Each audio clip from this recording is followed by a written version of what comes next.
কি খবর সবার? টেকনিক ইজি বাংলা প্রথম পত্রের যে আয়োজন চলতেছে তার ধারাবাহিকতায় আপনারা চলে আসছেন একটা বিখ্যাত কবিতায় তোমাকে পাওয়ার জন্য স্বাধীনতা। আমার খুবই পছন্দের একটা কবিতা। মাত্রই মাহমুদ স্যারের সাথে আলাপ করতেছিলাম যে স্যার কোনটা ভাল লাগে না লাগে। স্যার বললো উনি অনেক আবৃত্তি করছে অনেক জায়গাতে স্যার, এবং আমার বেলাতেও তাই স্যার। আমি আবৃত্তি না করলেও এই কবিতাটা আমার অন্তরে স্পর্শ করে আছে। এর বড় কারণটা কি? এর একটা মাত্র কারণ আমি বলি, বাকি সব কারণ বাদ দেন। এটা মুক্তিযুদ্ধের কবিতা বা শামসুর রহমানের লেখা, এগুলো সব বাদ দিয়ে সবচেয়ে বড় কারণ হচ্ছে ৭১ যখন রানিং চলে তখন বাংলা সাহিত্যে তিনটা মহান সাহিত্যকর্ম হন। একটা উপন্যাস, সেটা হচ্ছে আনোয়ার পাশা সাহেবের লেখা রাইফেল রুটি আওরাত। এই নামে আনোয়ার পাশা ঢাকা ভার্সিটির বাংলার টিচার, ওনার লেখাটা বিখ্যাত বই হয় ৭১ রানিং অবস্থায়, এবং ৭১-এর মধ্যেই উনি মারা যান। এবং শামসুর রহমানের দুইটা বিখ্যাত কবিতা, একটা হচ্ছে স্বাধীনতা তুমি এবং আরেকটা হচ্ছে তোমাকে পাওয়ার জন্য হে স্বাধীনতা। দেখেন স্যার, এগুলো যেহেতু মুক্তিযুদ্ধের সমসাময়িক সময় লেখা, মুক্তি যখন চলে তখন লেখা, তাই মুক্তিযুদ্ধের আসল আবহাওয়াটা কি, আসল ফ্লেভারটা কি, তা এই কবিতায় পাওয়া যায়। বুঝতে পারছেন স্যার? কথা আর বাড়াবো না, আমরা খুব শর্টকাটেই আগাবো স্যার। আমরা চলে যাব এই কবিতার কবি পরিচিতি এবং মূল আলাপে। আমরা দেখব কি কি আলাপ এখানে করা হয়েছে। দেখেন, প্রথমে আমরা চলে যাবো কবি পরিচিতি। কবির নাম শামসুর রহমান, এই আপনারা জানেন। উনি 1929 সালে জন্মগ্রহণ করেন, ঢাকা শহরে জন্মগ্রহণ করেন 23শে অক্টোবর। এবং ওনাকে ঢাকা শহরে থাকার কারণে ওনার লেখায় নগর সভ্যতার প্রভাব পায়, তাই ওনাকে নাগরিক কবি বলে উল্লেখ করা হয়। এটা বিখ্যাত ছদ্মনাম ওনার, নাগরিক কবি, একটা উপাধি আর কি। Okay sir. আর ওনার ছোটবেলার গ্রামের বাড়ি হচ্ছে পারাতলি গ্রামে আর কি, নরসিংদী। ওকে। বাবার নাম মোখলেসুর রহমান, মায়ের নাম আমেনা খাতুন। এ জরুরি না, জরুরি উনি ম্যাট্রিক পাস করেন কত সালে? 1945 সালে। আর 47 সালে উনি ঢাকা কলেজ থেকে ইন্টারমিডিয়েট পাস করেন এবং ঢাকা বিশ্ববিদ্যালয় থেকে উনি স্নাতক মানে অনার্স কমপ্লিট করেন। Very good. উনি পেশায় সাংবাদিক ছিলেন। এটা একটু খেয়াল করেন, দৈনিক পূর্ব পাকিস্তান বা দৈনিক পশ্চিম পাকিস্তান বা দৈনিক পাকিস্তান, পাকিস্তান আমলের যে সরকারি পত্রিকা, ওই পত্রিকা কিন্তু শামসুর রহমান দীর্ঘদিন চাকরি করেন। এটা কিন্তু একটা বিশাল ব্যাপার স্যার। ওকে, এবার আগাই। উল্লেখযোগ্য রচনা ওনার বিখ্যাত বইগুলোর মধ্যে কোনটা স্যার? অনেকগুলো বই আছে, বাট আমি দেখাবো 3-4টা বই। রৌদ্রকরটিতে, বিধ্বস্ত নীলিমা, বন্দি শিবির থেকে, ফিরিয়ে নাও ঘাতক কাটা, আর স্যার একটা বুক তার বাংলাদেশের হৃদয়। এই বইটা খুব বিখ্যাত। একটা বই আমি এখানে উল্লেখ করেন, আমার খুব ফেভারিট বই স্যার, সেটা হচ্ছে কি স্যার? অদ্ভুত উটের পিছে চলছে স্বদেশ। এটাও ওনার শামসুর রহমানের খুব বিখ্যাত দুর্দান্ত একটা বই স্যার। এবং যেটা বললাম স্যার, বন্দি শিবির থেকে, এটা একটু ইম্পর্টেন্ট, কারণ এই বই থেকে আমাদের এই তোমাকে পাওয়ার জন্য স্বাধীনতা কবিতাটা নেওয়া হয়েছে। Okay sir. এইবার দেখেন, তিনি বাংলা একাডেমি পুরস্কার পান, 21 পদক পান, সবই পান। এবং 2006 সালে, আমি তখন পিচ্ছি গেদা, তখন এই লোকটা মৃত্যুবরণ করেন। তখন আমাদের একজন স্যার ছিলেন শামসুজ্জামান, উনি হঠাৎ করে কান্না করেছে ক্লাসের মধ্যে। আমি তখন স্কুলে পড়ি, 5, 6, 7-এ পড়ি এরকম। উনি কান্না করেছে। আমি কী ব্যাপার স্যার, আপনি কান্না করতেছেন কেন? বলে কি, আমার একজন পছন্দের কবি মারা গেছে। একজন কবি মারা গেলে লোকে কাঁদবে কেন, এটা আমি মিলাইতে পারি না, যে কবি মারা গেলে কাঁদবে কেন। কিন্তু কি আফসোস স্যার, আমার জীবনের একটা সময় আসছে যখন 2012 সালে হুমায়ুন আহমেদ সাহেব মারা গেলেন, আমার কিন্তু চোখ দিয়ে পানি পড়ছে। এবং আমি তখন রিলেট করছি যে একজন শিল্পী, একজন সাহিত্যিকের প্রতি কতটা অন্তর থেকে ভালোবাসলে চোখে পানি আসতে পারে, ওই দিন আমি রিয়েলাইজ করতে পারছি স্যার। ক্লিয়ার? যাই হোক, কথা না বাড়াই, অনেক ফালতু কথা বলে ফেললাম নিজের ব্যক্তিগত।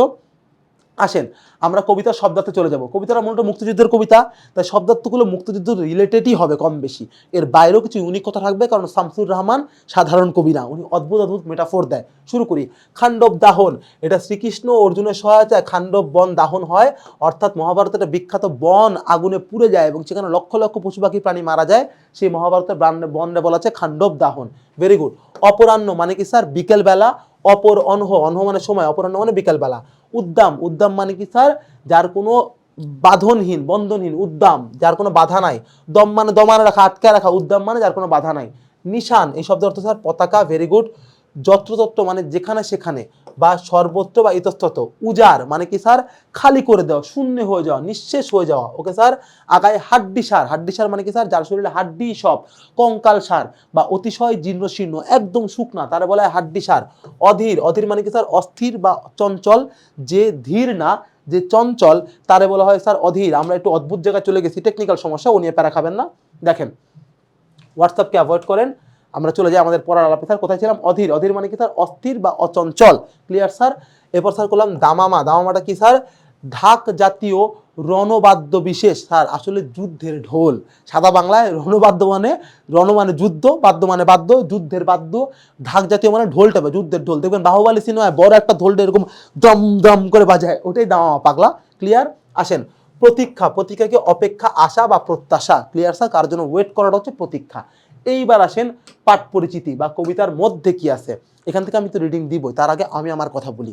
এই কবিতাটা আসলে দুইটা অংশে ভাগ করা। আপনারা পুরো বইটা খোলেন, কবিতার প্রথম যে পার্টটা, প্রথম পেজে দেখবেন অনেকগুলো পার্ট, সেখানে পাওয়া যায় এই স্বাধীনতার জন্য বাঙালির আত্মত্যাগ। কবি বলতেছে আর কতবার ভাসতে হবে রক্তগঙ্গায়, আর কতবার দেখতে হবে খান্ডব দাহন। দেখেন তারপরে কবি কি শুরু করলো, তুমি আসবে বলে সাকিনা বিবির কপাল ভাঙলো, সিথির সিঁদুর মুছে গেল হরিদাসীর। তুমি আসবে বলে শহরের বুকে জলপাই রঙের ট্যাঙ্ক এলো দানবের মতো চিৎকার করতে করতে। তুমি আসবে বলে ছাই হলো গ্রামের পর গ্রাম। তুমি আসবে বলে বিধ্বস্ত পাড়ায় প্রভুর বাস্তুভিটায় ভগ্নস্তূপে দাঁড়িয়ে এক টানা আর্তনাদ করলো একটা কুকুর। কি বিভৎস একটা কবিতা। এবং লাস্টের দিকে বলো, তুমি আসবে বলে অবুধ শিশু হামাগুড়ি দিল পিতা মাতার লাশের ওপর। যেই বাচ্চাটা বোঝে না সেও বাপ মার লাশের ওপর হামাগুড়ি দিল। অর্থাৎ বাঙালি কি বিভৎস আত্মত্যাগ করছে ৭১-এর সময় যুদ্ধে জয়লাভ করার জন্য, সেইটা কিন্তু কবি সাহেব এই পার্টটাতে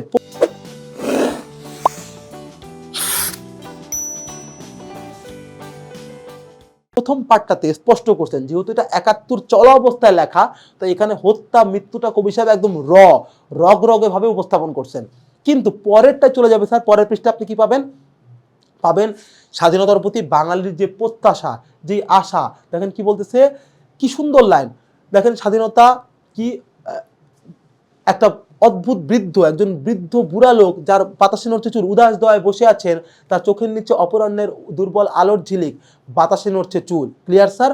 পরের লাইনে বলতে কি, তোমার জন্য, মানে স্বাধীনতা তোমার জন্য মোল্লাবাড়ি এক বিধবা দাঁড়িয়ে আছে দগ্ধ ঘরের, দাঁড়িয়ে আছে ভগ্ন খুঁটি ধরে দগ্ধ ঘরে। একটা পোড়া ঘরের ভাঙা খুঁটি ধরে মেয়েটা দাঁড়ায় আছে। এবং তোমার জন্য হাড্ডি সার, এই যে লাইনটা আমরা মাত্র পড়লাম, হ্যাঁ এই দেখেন হাড্ডি সার। তো হাড্ডি সার মানে কি স্যার, হাড্ডি সার এক অনাথ কিশোরী দাঁড়িয়ে আছে শূন্য থালাতে পথের ধারে। মানে যেই মেয়েটার ঘরে এক ফোঁটা খাবার নাই, সেও খাবার চায় না। কি চায়? স্বাধীনতা তোমাকে চায়। অর্থাৎ স্বাধীনতার প্রতি বাঙালির যে প্রত্যাশা। এবং পরে কি করলো, সকল মুক্তিযোদ্ধার, যারা বিভিন্ন পেশার মুক্তিযোদ্ধা, তোমার জন্য সগির আলী, শাহবাজপুরে সে জোয়ান কিশোর, কেষ্ট দাস, জেলে পাড়া সবচেয়ে সাহসী লোকটা, মতলব মিয়া মেঘনা নদীর দক্ষ মাঝি, গাজী বলে যে নৌকা চালায় উদ্দাম ঝরে, রুস্তম শেখ ঢাকা রিক্সাওয়ালা, যার ফুসফুস এখন পোকার দখলে, আর রাইফেল কাঁধে বনে জঙ্গলে ঘুরে বেড়ানো সেই সব তেজি তরুণ, যাদের পদভারে, মানে পায়ের ওজনে একটা নতুন পৃথিবীর জন্ম হতে চলেছে। অর্থাৎ উনি বলতেছে, এই যে মুক্তিযোদ্ধারা, ওদের এত পাওয়ার যে ওদের পায়ের ওজনে একটা দেশ না, একটা পৃথিবী তৈরি করা সম্ভব। সবাই অধীর প্রতীক্ষায় আছে, কার জন্য? স্বাধীনতা তোমার জন্য। Clear sir? তার মানে দেখেন কবি সাহেব এই কবিতায় দুইটা অংশ প্রকাশ করছে। একটা অংশ স্বাধীনতার জন্য বাঙালির আত্মত্যাগ, জ্বালা যন্ত্রণা কষ্ট, এবং আরেকটা অংশ কবি সাহেব কি বলতেন স্যার, স্বাধীনতার জন্য বাঙালির যে আশা, যে প্রত্যাশা, যে চাওয়া, এই দুইটাই প্রকাশ পাইছে।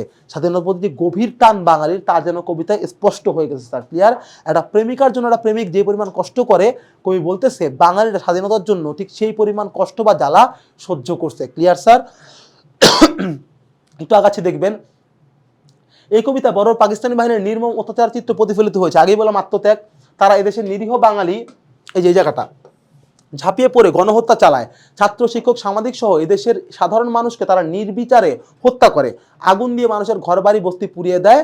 তাদের নির্মমতায় সাকিনা বিবির মতো নারীদের সহায় সম্ভ্রম সবকিছু বিসর্জিত হয়। Clear sir? এবং ফিনিশিংয়ে দেখেন কি বলতে, কবি স্বাধীনতার কাছে জানতে চেয়েছেন, এত রক্ত, এত ত্যাগের পরও কি সে আসবে না? তার আসতে হলে কি আরো রক্ত লাগবে, লাশ লাগবে? আগুনে পোড়া ঘরের খুঁটি ধরে মোল্লাবাড়ি বিধবার প্রতীক্ষার প্রহর কি শেষ হবে না? মানে সাধারণ মানুষ স্বাধীনতা চাওয়া, এটাই কখনোই তৃপ্ত হবে না? এটাই কিন্তু কবির প্রশ্ন বা জিজ্ঞাসা ছিল। চমৎকার স্যার, সময় নষ্ট করব না, আমরা শেষ আলাপে চলে যাব। সেটা হচ্ছে চরিত্র পরিচিতি এবং গুরুত্বপূর্ণ তথ্য। যেহেতু কবিতার অনেকগুলো ক্যারেক্টার আছে, সেগুলোকে আমরা চিনবো। প্রথমে কপাল ভাঙলোকার সাকিনা বিবির, সিথির সিঁদুর মুসলোকার হরিদাসীর, অবধ শিশু হামাগুড়ি দিল পিতামাতার লাশের ওপর, থুত্থুরে এক বুড়ো উদাস দাওয়ায় বসে আছেন, মোল্লাবাড়ির বিধবা পুরা ঘরের খুঁটি ধরে দাঁড়ায় আছে, হাড্ডিসার এক অনাথ কিশোরী শূন্য থালা হাতে বসে আছে পথের ধারে, সগির আলী শাহবাজপুরের জোয়ান কিশোর, কেষ্ট দাস জেলেপাড়া সবচেয়ে সাহসী লোকটা, মতলব মিয়া মেঘনা নদীর দক্ষ মাঝি, রুস্তম শেখ ঢাকার রিক্সাওয়ালা, আর তেজি তরুণ তারা হচ্ছে মুক্তিযোদ্ধা, যারা রাইফেল কাঁধে বনে জঙ্গলে ঘুরে বেড়ায়। Clear sir? এইগুলো আমাদের চরিত্র পরিচিতি।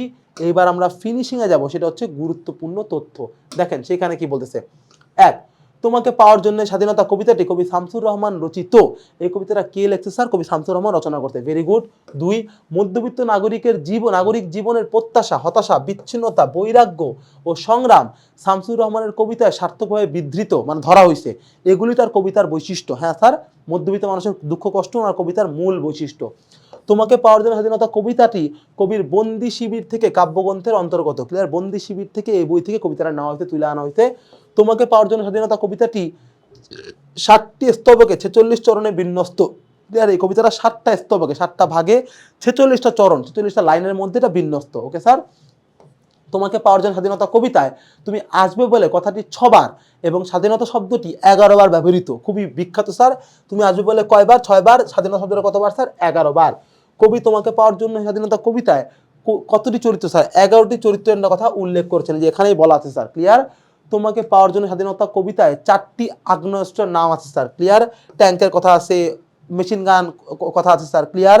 এবং আরও 2-3টা অস্ত্রের নাম বলা আছে, রাইফেলের কথা বলা আছে স্যার। ক্লিয়ার? আগাই। তোমাকে পাওয়ার জন্য হে স্বাধীনতা কবিতায় কবি অনুভব করেছেন স্বাধীনতা শুধু শব্দ নয়, এটি এমন একটি অধিকার যা অধিকার ও অনুভব যা মানুষের জন্মগত। Clear sir? এটা কবি ফিল করছে। তোমাকে পাওয়ার জন্য স্বাধীনতা কবিতায় হে স্বাধীনতা কবিতায় মুক্তিযুদ্ধে শ্রমিক, কৃষক, জেলে, রিক্সাওয়ালা প্রভৃতি শ্রেণী পেশার সাধারণ মানুষের আত্মত্যাগের কথা বলা আছে। এবং লাস্ট স্যার, তোমাকে পাওয়ার জন্য স্বাধীনতা কবিতায় কবির দৃঢ় বিশ্বাস এত আত্মত্যাগ যার উদ্দেশ্য সেই স্বাধীনতাকে বাঙালি একদিন ছিনিয়ে আনবেই। মানে এত ত্যাগের পরে যে স্বাধীনতা তাকে বাংলায় আসতেই হবে, এটা কবি এখানে উপস্থাপন করছেন। Clear sir? আশা করি বুঝতে পারছেন। সুতরাং আর সময় নষ্ট করব না, এখানে আমাদের আলাপ শেষ। আমরা চলে যাব আমাদের সৃজনশীল প্রশ্নে। সে পর্যন্ত ভালো থাকবেন, সুস্থ রাখবেন সবাইকে। আল্লাহ হাফেজ।